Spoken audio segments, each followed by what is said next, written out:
This man is Lei Jun. It had been 10 years since he lost his wife and 2 children in an explosion.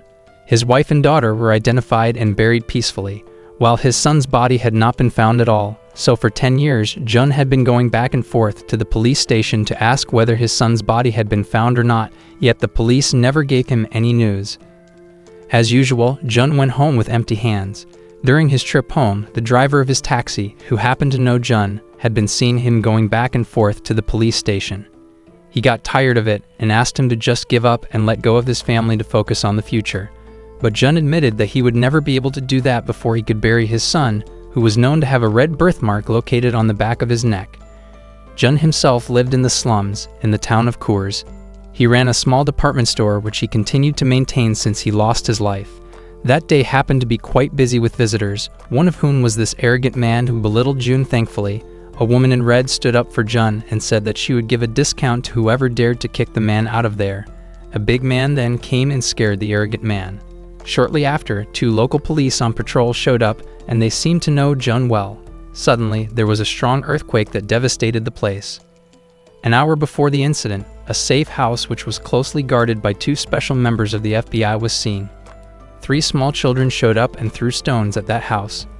Suddenly, a group of terrorists appeared and attacked the location, killing one of the FBI, while the other, a woman agent, ran into the house.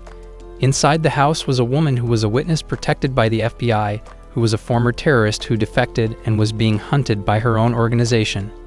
When one of the agents checked on the woman, only to find that she had fled from the back. When the terrorist group managed to break in, they only found a few special forces. Even though the agents managed to kill some of the terrorists, they were too much for them to handle. In the end, all the agents were killed, leaving the captain alive to be interrogated. The captain was brought before the big boss of the terrorists to be questioned about where the woman had run away. However, because the captain didn't know either, he could only remain silent. Not long after, a telephone call came from the government official who funded and controlled the organization. When the official found out that one of them had betrayed and would be a witness to their crime, he was worried and ordered the big boss to immediately arrest the traitor, because if not only they would be disbanded, but he would also be arrested for involvement with the organization. The official gave them 12 hours to catch the woman, and if they couldn't, he would cut off communication and stop funding the group. A woman then talked to the boss. She is Cherry, one of the best among them, who claimed to have succeeded in tracking the traitor's whereabouts using a special tracking device.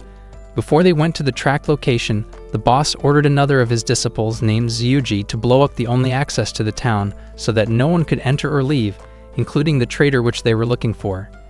Jun and several people who were still in his store heard from the radio that the only access to the exit of the town had been blocked by a landslide. In other words, they all were trapped in this small town. Soon after, a pastor appeared carrying an injured child and a woman who was none other than the former terrorist who became a traitor, Lin Wan. Jun's background in the past was unknown, but he seemed to know many things, such as treating wounds the boy was experiencing. Soon after, a group of terrorists appeared, perhaps dozens of them, ready to attack Jun's store. Feeling that he had done nothing wrong and did not want to be involved in this conflict, the arrogant man and 2 other customers decided to come out to surrender themselves, but the 2 people were shot dead, leaving the arrogant man in shock.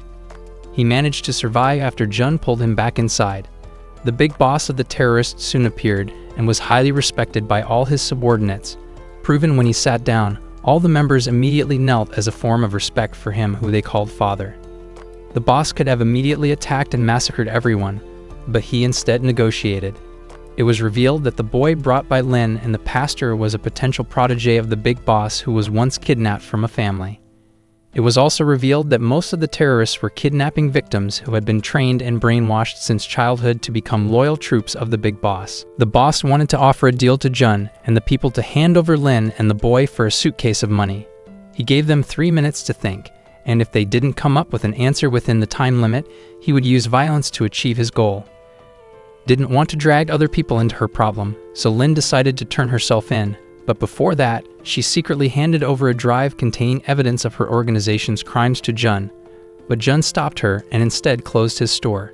Realizing that they would not hand over Lin, the boss called one of his men named Yusuf, a tall and big man with a head covered in an iron helmet, to go in and take Lin and the boy. Because this city used to be a former war zone, there was a shelter like a secret tunnel under the store. Jun immediately told them all to go under there while he went back to the store to prepare a trap in the form of small gas canisters and nails put in the microwave. As soon as the terrorists came inside the store, the trap exploded and sent flying hot nails all over the place, eliminating them all. Meanwhile, Jun and his friends were already in the tunnel, but when they were about to enter a room, the door couldn't be opened due to rust. Jun once again showed his ability to use electricity to destroy the door. He told everyone that he needed metal objects such as dinner knives and so on, so he had to go back to his store to look for these things. Jun used condoms that the woman in red brought to make a poisonous smoke bomb to prevent the boss and the rest of the attackers from entering the store for a while. He then searched the store along with the two officers when suddenly Yusuf, who survived the explosion, showed up and beat him. Jun carried out several attacks that Yusuf somehow managed to endure. The fight was tough and even ended in the death of a customer who tried to help Jun just as the civilian died. Several other terrorists entered to attack, but Jun moved quickly to grab a gun and finish them all off. After that, he once again had to face Yusuf, who was still standing strong. With a sledgehammer, Jun finally managed to injure Yusuf, and after that, he ended the fight with a hard blow on Yusuf's head that killed him instantly. Jun and his friends immediately break through the steel door using electricity.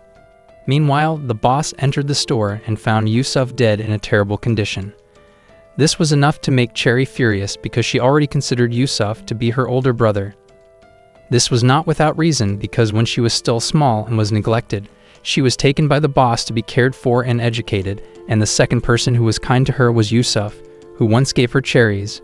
Knowing that her brother had died, Cherry was engulfed by her ego and went alone to find Jun so that she could avenge Yusuf's death. Meanwhile, Zyuji had apparently found information that Jun used to be a brutal special force who managed to eliminate the entire platoon all by himself. Realizing that the terrorists had entered the tunnel to catch them, Jun told everyone to go first while he would face Cherry and the terrorists.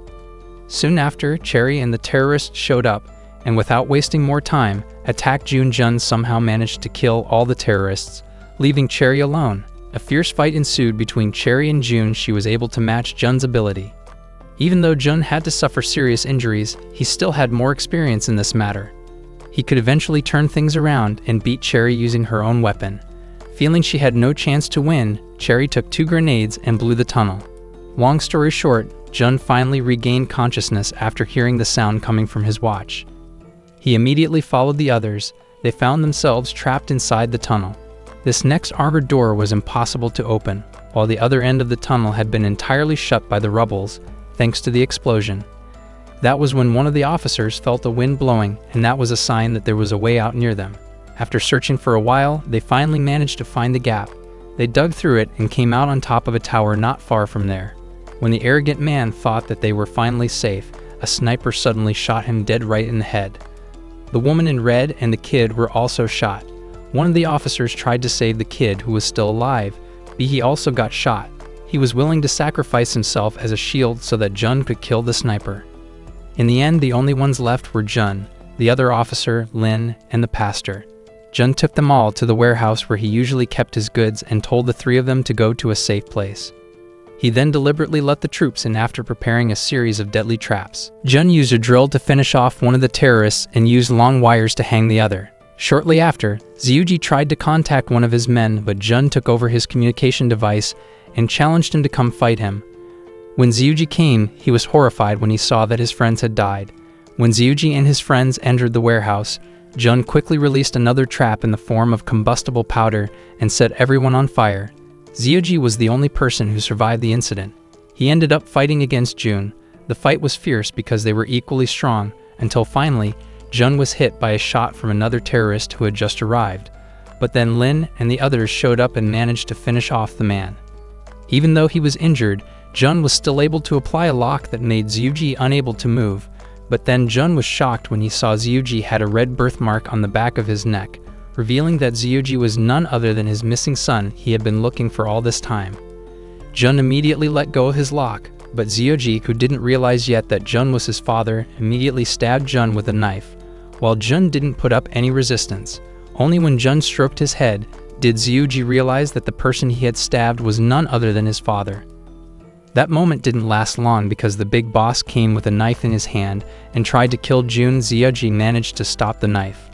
The boss ordered Zyuji to finish off Jun, but suddenly, Jun slashed the throat of the boss with his own hands. Meanwhile, Jun immediately collapsed. Zyuji sat, regretting what he had done to his father. Before the film ended, Lin went abroad to start her new life. She met the pastor in front of the airport and handed over the drive to him, but unexpectedly, the pastor turned out to be a loyal henchman of the boss and had secretly taken the drive from Lin.